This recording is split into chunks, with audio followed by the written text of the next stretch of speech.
Amahoro amahoro amahoro mwongeye kwirirwa amahoro y'Imana nabane namwe ndabakunda cyane muriho ubwiza bw'Imana bapapa bamama bakobwa basore bakozi b'Imana muba hano munkurikirana no kuri muri ubwiza bw'Imana. Uyu munsi nje kugira ngo nkubwire ukuntu izina ryawe ari ryo risobanura inyenyeri yawe, bityo numara kumva iki kiganiro biraza kuguhumura amaso bitume umenya isi izina ryanjye koko rihuye n'ubuzima ndimo. Niba ari ribi uri busabe ko Imana irihindura, niba kandi ari ryiza urigumane. Amen. Nuko bimeze. Nubona ari ryiza urigumane, nubona ari ribi usenga Imana ya Isiraheli ihindura amazina. Imana ihabwe icyubahiro.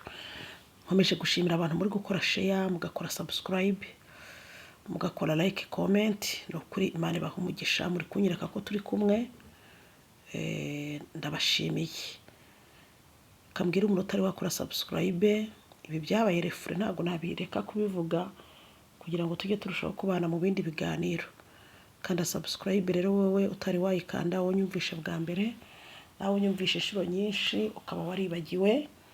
Yesu akomeza duhana umugisha hano kuko iyi YouTube channel ivuga Yesu kuva ku munsi wa mbere kugera ku direndi wa dimanche, kuva ku wa mbere kugera ku cyumweru kugera ku wundi wa mbere niko nabyita. Hano haba hari kuvugwa Yesu mu gitondo na nimugoroba, kandi rizina kurivuga haleluya ntabwo ridutera umwaka umwene da.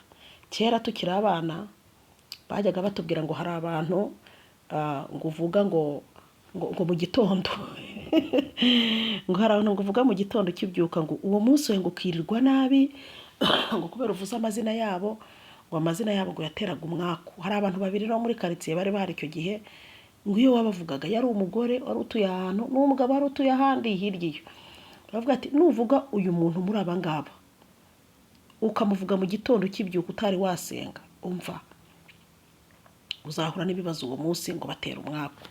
Bamwe bakavuga ati se umwaku ubaho, umwaku ntubaho? Muraza kumbwira muri comment bantu banjye mumbwire niba umwaku ubaho cyangwa niba utabaho. Ariko nabonye izina tuvuga mu gitondo tugikanguka kare kare shantiri gutera umwaka ahubwo rikawirukana. Haleluya. Uyu munsi ndavuga nitonze noneho kubera ko tugiye kwiga, ntabwo ndi bubwirize. Ubwa nitonze pe umunsi wa none. Aha, muze kumbwira muri comment niba umwaka ubaho. Murambwira abavuga ko ubaho muri explica, abavuga ko utabaho namwe murambwira impamvu mu bihakana.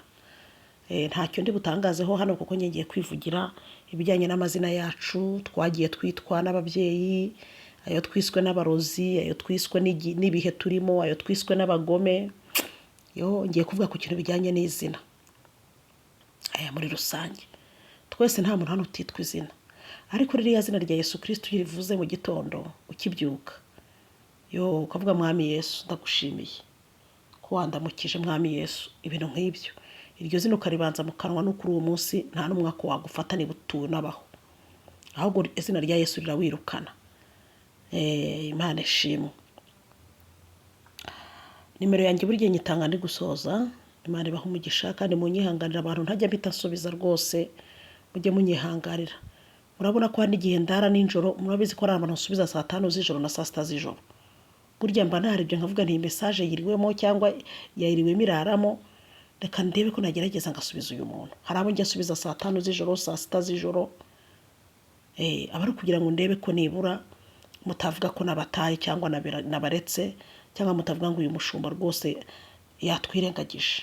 Hoya, bandi kugira ngo ngerageze. Nubona wanyandikiye ukabona sindi kugusubiza, rwose ntabwo naba afite akanya ngo nange kugusubiza, sinaba afite akanya ngo nange kugusengera.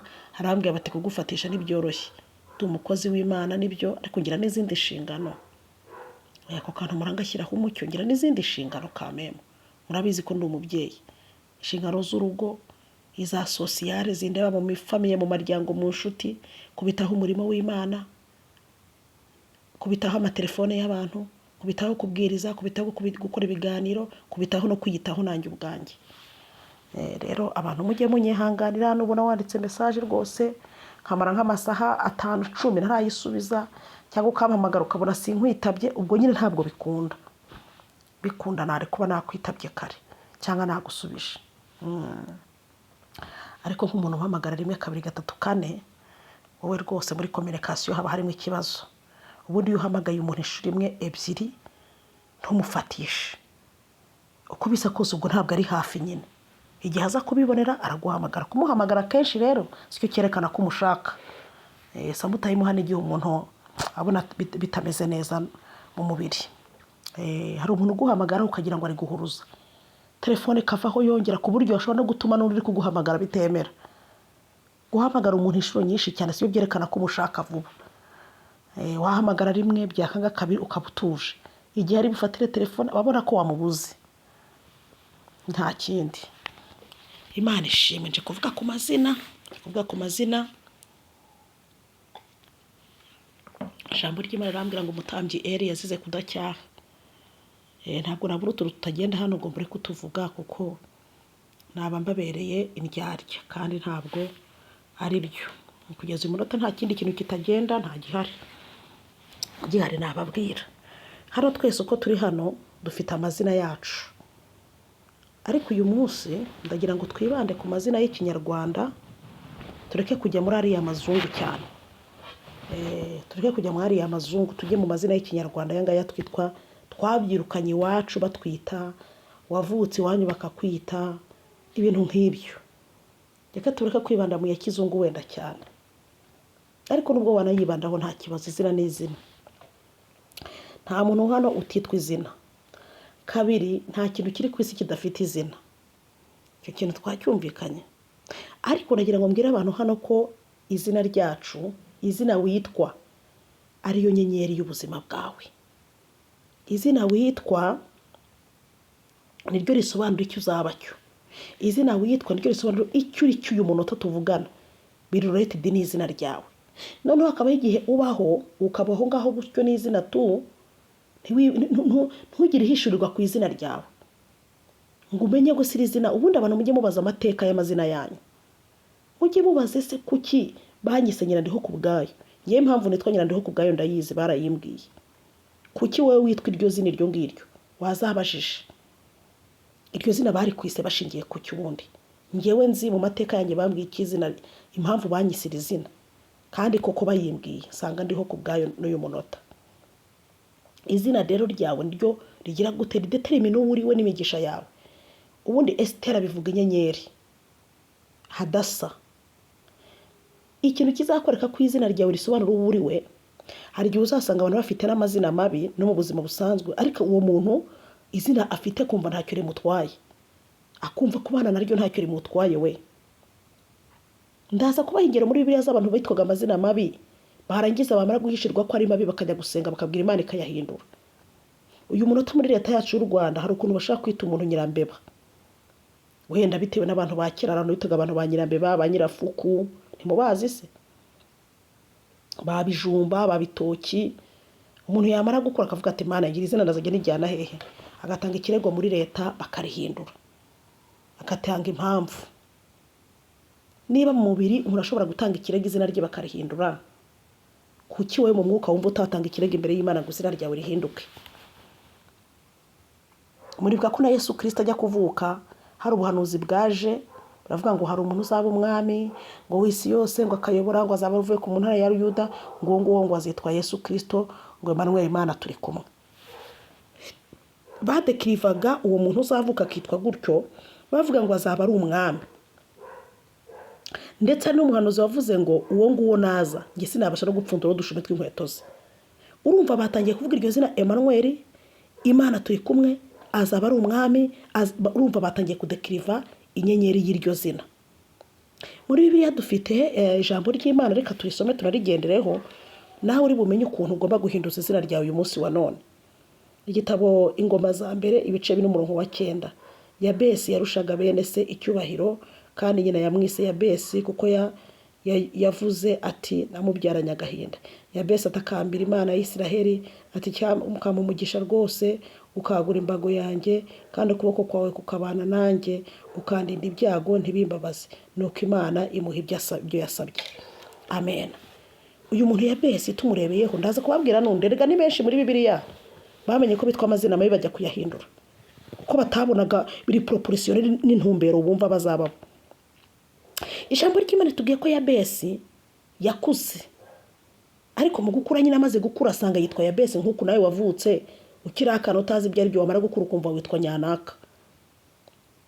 Yabesi wamaze gukura bamuha amakuru mu mateka bavuga ati buri izina Yabesi rivuga impamvu bari kwise nuko mama wawe yakubyaranye agahinda n'akababaro, muri make witwa Gahinda.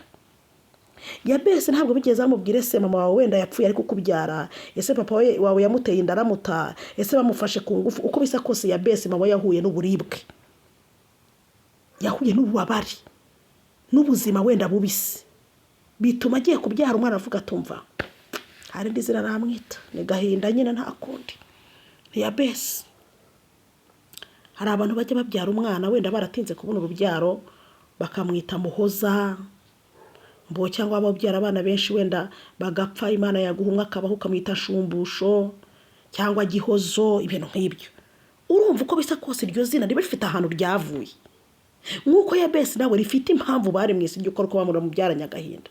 Nawe uyu munsi wa none ntuzi impamvu kiryo zino ryitwa, ariko ubona wiyandikisha witwa nde Nyirananaka Nyanaka, witwa nde nyina, ukagenda utanga izina ryawe baryandika, ariko rero ma izina ryawe risobanura iki? Bari kwise kubera iki ubundi? Hari abazagirwa amahirwe yo kumenya impamvu n'abazagirwa amahirwe ibyago byo kutamenya impamvu biswe gutyo. Nge nababwiye ko nzi impamvu ntashaka kuvuga hano. Yabesi nawe yamenye amakuru.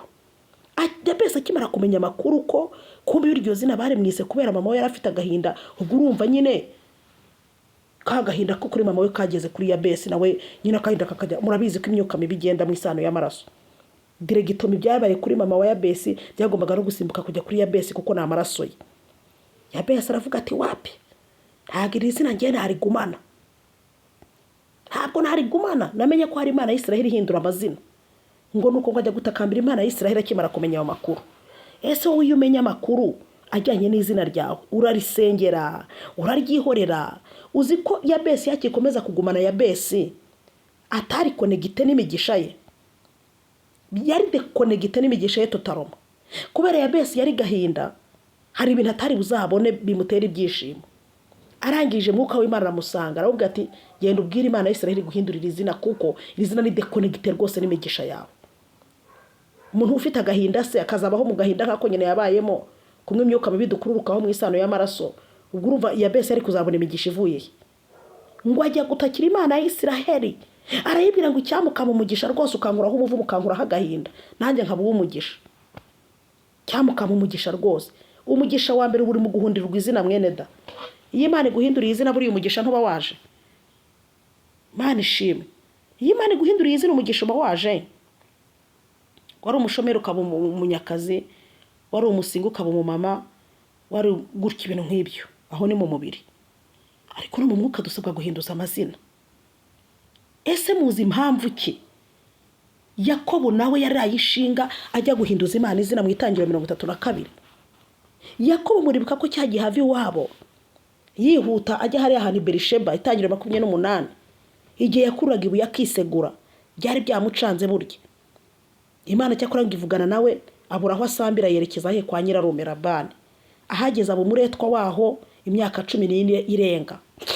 Yitwaga izina ribi rya Yakobo. Yakobo byavugaga umuriganya ubundi Yakobo mureke mbere izina rye ryaje kuba ribi nyuma. Yakobo ubundi mbere ntabwo ryari ribi, ahubwo Yakobo yahuye n'ikintu murababwira muri ubu buzima muhora namwe mukora iryo kosa. Imana ikubwira umugisha warangiza wo gushaka kwihuta, cyo bita miracle provoqué et miracle du temps.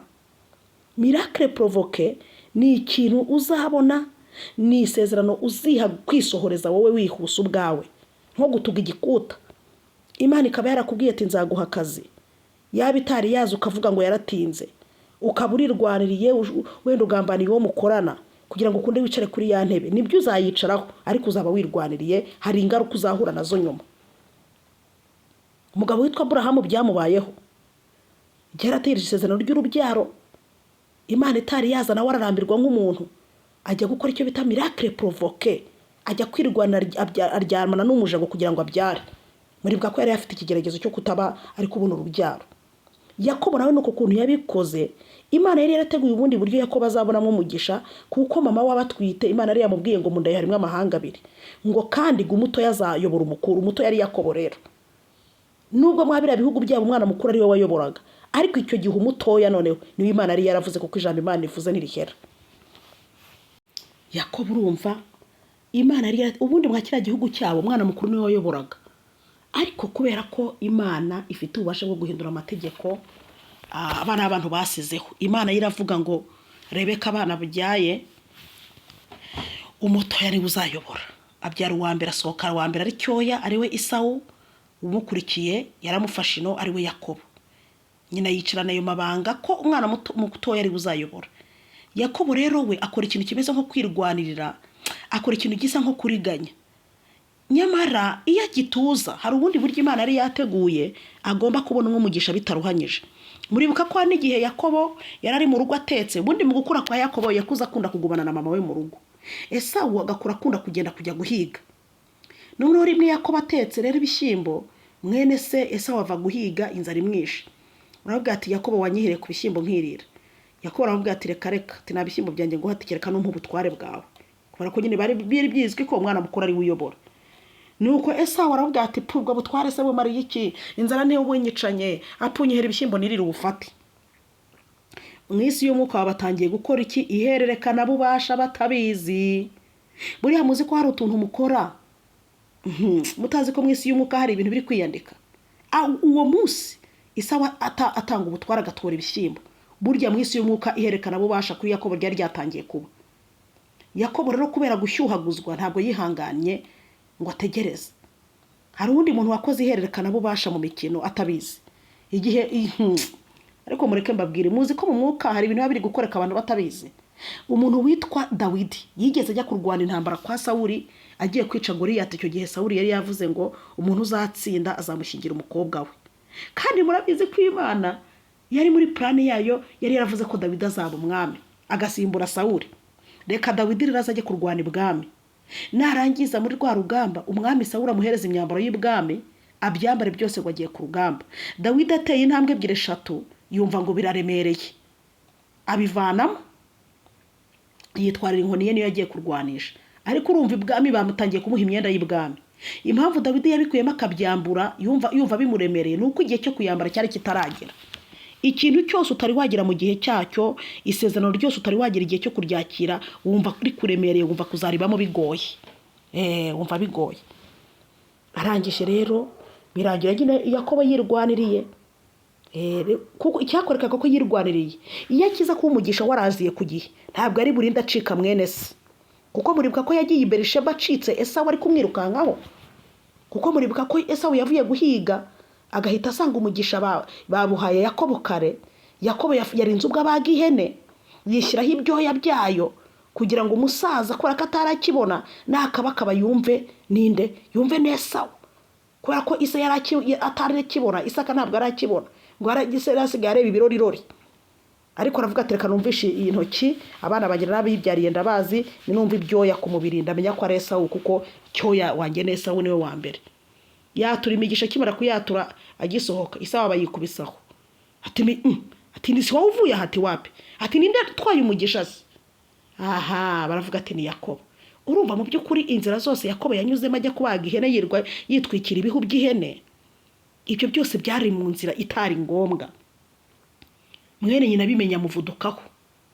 Urumva mwisi y'umwuka arakoze ikintu kitari cyiza, kuko yagiye ababaje mwene nyina, urumva bibinduru. Ntabwo rero Imana yari yateguye ko ari ubwo buryo abona mu isezerano. Yarihuse, yarihuse rwose. Karande nimbi bene data, ikintu bita karande ni ikintu kiberega. Kuriganywa ni ikintu kibi cyane. Umwuka wo kuriganywa ukomeza kumugendaho. Arangije ikintu yakoze ni iki, yagiye nyina ari kuzerera ajya kwa ba nyirarume Labani abayo, abaragirira intama. Ashize imyaka 7 nyirarume aravuga ati ndaguhemba iki? Asaba umukobwa we, ariko ubwo ngubwo Yakobo ahagurutse mu rugo afite izina ry'uburiganya ry'uko ariganyije umugisha kuko yawutwaye mu gihe kitari icyanyacyo. Hari icyo bita miracle du temps, ni igitangaza ubona ku gihe cyagenwe n'Imana, utiriwe wiba, utiriwe witeranya n'abantu, ukabona igitangaza kikuguye mu biganza. Hakuma Imana yavuze ngo umuntu abyarira amezi 9, muri iyo byaye mbere yaho biba ari ikibazo, niyo yarengeje biba ari ikibazo. Hari igihe igitangaza cy'Imana agennye uzacyakirira, miracle du temps. Nta kintu kigukurikiye, nta kikubuza amahoro kukicaramo rwose. Ariko buri gihe iyo wihutishije uhura n'ibibazo byinshi. Huti byari bitabona. Yakobo yishizeho umwuka w'uruzerero kubera iki? Kutarindira. Yakobo rero iryo zina ry'uburiganya yakomeje arigendana. Aribana kwa nyirarume imyaka 10 n'ingahe. Nawe biramugaruka, arariganywa umugore. Muribuka ko hari kwa nyirarume abakobwa 2 Rasheli na Leya. Arangije uwo yakunze bwa mbere ntibaba ari bo bamushyingira, barabwe ati ntabwo tujye dushyingira umukobwa muto y'umukuru agihari, kandi umukuru yari afite ijisho rimeze nk'iryapfuye. Banza ari wereye yarikundiye Rasheli, niko kari keza kari gato. Ageze mu ruburiri asanga bamuhaye Leya umwe wari ufite ijisho riturumbutse.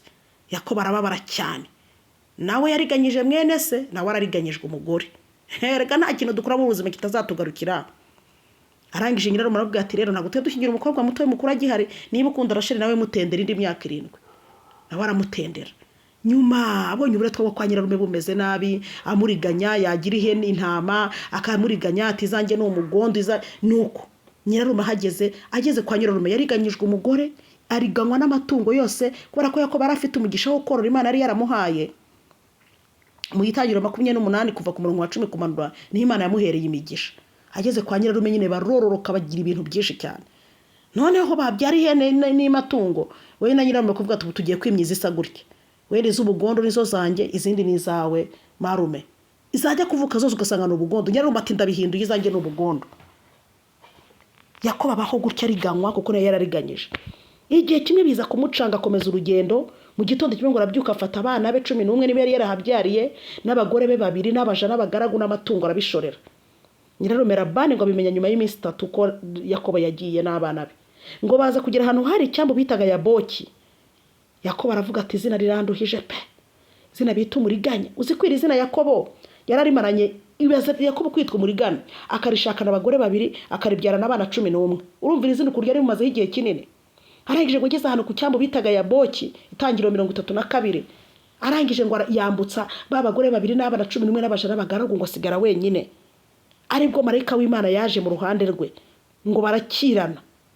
Arangije agiye kugenda mu dukera avuga ati ntabwo ngenda utamaye umugisha, ubundi nitwa Yakobo. Iravuga ngo kuva uyu munsi ntabwo kiswe Yakobo kundi, ahubwo wiswe Israheli, uko wakiranyije Imana n'abantu kanesha. Rero amazina mabi tugomba kuyikuraho. Hari imigisha itabakonegite natwe mwisi y'umuka tutarahinduza amazina. Yabesi yagiye gutakambira Imana ati izina rya Yabesi ndaryanze, mu izina rya Yesu Mana mpanange umugisha, kuko iri zina Yabesi ngo yarafite icyubahiro kurusha bene se, ariko nanone afite izina ribi. Uzi ko hari imigisha itashaka kugira mu biganza byawe kubera izina ufite uyu munota. Tutagiye kure, ubu hari umuntu udashaka kubona akazi muri leta kubera ko ari celibateri. Ubwo siro iryo zina rya ko celibateri rya gukonegita n'imigisha yo muri leta. Hari akazi muri leta bataguha uri umusilibateri, ubimenye. Hari n'abataguha urudire demission ijya hanze y'urira indege uri umusilibateri. Hari abo nzi barindira gushaka vuba vuba. Murumva hari izina ushobora kuba ufite mwene data rwo n'urugero ntanze. Hari izina ushobora kuba ufite rikagudekonegita n'imigisha runaka rwose. Yabesi ngo yarafite icyubahiro kurusha bene se, ariko nanone ari ufite izina ribi. Erega hari icyubahiro ushobora kuba ufite uyu munota, ariko ariho n'irindi zina ribi rikuriho. Ushobora kuba rwose uri umugore mwiza w'igishongore wubatse urugo, ariko wenda nta rubyaro. Imana ishimwe, nta rubyaro. Iryo zina ryo kubutabyara rero cyangwa ry'ubugumba n'urugero, hari imigisha ritaguhesha. Nk'ubu mu gihugu baje kuvuga ati tugiye guha imigisha abana bavutse muri uyu mwaka. Atababyeyi bose mufite abana nimuze, abana tugiye kubaha amafaranga runaka azabatunga. Wowe mugisha ntabwo wawubonaho kuko hari izina ribi rikikuriho. Yabesi nicyo cyamuhagurukije. Aravuga ati ndabizi neza ko hari kuri uru ruhande hari ibihari, ariko do not part hari ibyo ndafite kubera izina ribi. Yabesi biramuhagurutse. Hari igihe abantu rero batwendeka mu buzima bakiyicarira n'ukuri, bakagira ngo barashyitse, kandi amazina maba tuzengurutse. Hari imigisha utabona. Imana ishimwe. hari imigisha utabona kubera izina ryawe, bisaba kujya imbere y'Imana ukabwira Imana ndakwinginze iri zina ryanjye nkuza n'imigisha yaryo, imivumo yose baritongereyeho nyitesheje agaciro mu izina rya Yesu, aho barimuritse, aho barisize mu bigirwamana, aho barisize mu barozi, ndikuyeyo mu izina rya Yesu, aho barizingazingiyeho imigisha yanjye ndikuyeyo. Mana mpumugisha, huza izina ryanjye n'imigisha, huza izina ryanjye n'inyenyeri. Nuko bimeze, mpindurira izina. Na Yakobo maze yagiye kurihinduza, na Yabesi ajya kurihinduza. None abantu mwigamiciranye amazina mabi mu mwuka, ntabwo mushaka kubwira Imana ngo yahindure. Imana ishimwe. Ubu hari umuntu ushobora kuza kukugirira neza, yasanga uri umusiribateri n'ukuri kw'Imana kabi. Reka mbereke ibintu by'ivuga butumwa ukuru nabyo biteye, murumerwa. No muri uyu mugisha w'Imana, no muri umurimo w'Imana dukora, hari imigisha idashobora kukuzaho bitewe na eta na statu yawe. Rwose ukabona imigisha iragukwebye bitewe na stati ufite. Rero ni ngombwa ko tubwira Imana ikaduhindurira amazina bene data. Nukuri wasanga nawe ufite amazina mabi, izina ryawe ritari konegite n'imigisha. Abantu nimwiga gusengera mu mazina yanyu mwitwa. Yabesi ntabwo agiye gusengera mu izina ry'uwundi muntu. Yaravuze ati Imana nitwa Yabesi, kandi namenye ko impamvu nitwa iri zina ari uko mama yambyaranye agahinda. Mwami, iri zina ni ribi, ntabwo ushaka kwitwa agahinda. Mujye mumenya amazina mwiswe n'ababyeyi banyu. Noneho hari n'igihe umuntu yitwa amazina n'ibihe we, ibihe bikakwita y'ayo mazina,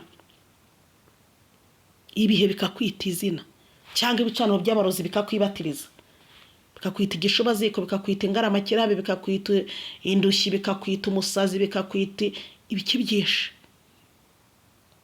Ni ukuri hari izina riba ushobora kuba ufite ryakudekonegita n'imigisha. Hari umushaka kuza akavuga ati ndi gushaka abana n'aba bameze gutya, atari ko abasingo ati ntabwo barimo, ukababuza umugisha gutyo. Cyangwa ariko reka tureke kujya no kure. Abantu mukora akazi ka leta, iyo uri umushomeri wapfa kubona akazi runaka, bahita bavuga ati dushaka umuntu ufite experience iyi niyi. Uri umushomeri se experience wawe warayigize ahaganaye.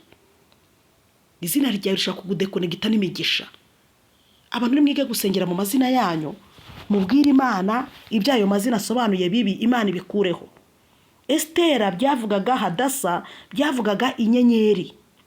Byarangiye Imana ifashe Estera ko kiramumurika pe. Estera ni inyenyeri. Inyenyeri yiramurika agera ibwami. Mu Kinyarwanda baravuga ngo iso nta kwanga kwita nabi. Ababyeyi bagiye bita abana babo mabi, amazina mabi nabo rwose barahemutse. Reka mbabwire abantu muri kubyara ubu ngubu n'abazabyara, mujye mwana yitinga amazina y'abana banyu, mubita amazina meza, amazina meza, ku buryo uwo mwana azajya agenda n'iryo zina kumva umugisha uramuzengurutse. Haleluya. Rero ufashe umwana umwisengera miruho, kuko ubwo uwo mwana aho utamutongereye ni hehe. Ubuzima bwashaka kuzabaho imiruho mpaka wowe ubwawe wamaze kumwitongerera, wabirangije uri umubyeyi we. None se umubyeyi ko afite ububasha ku mwana, wise umwana nyiramiruho, urumva nyine imiruho atazahura nayo kurinda akivuka kugeza ku munota wa nyuma. Si ikibazo gikomeye? Abantu mwita amazina uyu munsi wa none b'abakirisitu mwagakwiye kugira ihishurirwa kuri aya mazina y'Abanyarwanda mwita abantu, kuko iri zina wise umwana ni ukuri kw'Imana rizamubaho. Estera ntiyari umwana w'umukene wo mu cyaro pembeni, ariko kubera ko yitwaga Estera bivuga inyenyeri, byarangiye inyenyeri ye imuritse igera kwa Ahasuwerusi, aba umwamikazi, aba inyenyeri araburiya, amurikira abayuda n'abayudakazi, akabamurikira ku manywa na nijoro, bakabona imigisha bakarokoka impfu. None uri kwita umwana wawe amazina koko? Uzi ko rimwe mwitongera abana mukanabirogera mwebwe ubwanyu mukoresheje amazina mwitwa. Ubu uyu mubyeyi ntabwo yaroze uyu mwana we. Iyo umubyeyi mama wa Yabesi yakihaba, tuba tumubajije ibibazo byinshi. Kuki basi atanyuranyije n'ibiharimo ngo basi apfe kujya mu mwuka yitira umwana mu mwuka ntamwitire mu mubiri? Hari abantu babatiza abana babo mu mubiri batagiye mu mwuka ngo babaturehe izina ryiza. Abantu bita abana babo ba Safari. Safari si umuntu uhora mu mukira. Furaha, hari amazina Furaha, ni Furaha harya bivuga ikidi. Hari abantu bafite amazina rwose ajya mu gisobanuro. Ba nyira Safari, ba Safari ni abantu bahora bagenda buri gihe. Ariko wenda rishobora kuba atari ribi, uko abantu bafunga amasafari akenshi naba bagiye wenda guhaha. hari amazina rwose usesengura mu mwuka ukumva umubyeyi ari kujya mu mwuka basi akaba ariho yitira umwana ngo Nyiranzaba ndora ya papa uwo mwana uvuze ataha nzaba ndebaho mu maherezo uwo mwana umeze nk'umuteza iminsi murebe amazina yanyu namwe muraza kwisobanurira mwumva aya mazina niba mudakwiye kuyahinduza ngo mubwire Imana yahuze n'ubuzima bwanyu n'inyenyeri zanyu bitari ibyo uzaba hariya n'izina ryo riri hariya. Shalom shalom.